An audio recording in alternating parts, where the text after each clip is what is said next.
আমার বাড়ির লোকজনকে কিছু খেতে পর্যন্ত দেয়নি।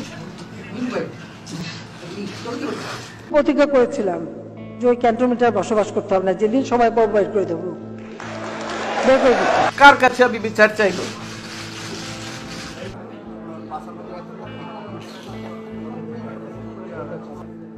দীর্ঘদিনের সংসারের সব মালামাল রেখে আমাকে এক কাপড়ে বাড়ি থেকে বেরিয়ে আসতে হলো।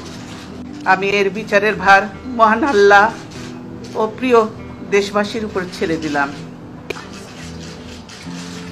যে অবস্থা করেছে, সারাদিন আমি মানুষটা কিছু খেতে পর্যন্ত পারিনি। আমার বাড়ির লোকজনকে কিছু খেতে পর্যন্ত দেয়নি।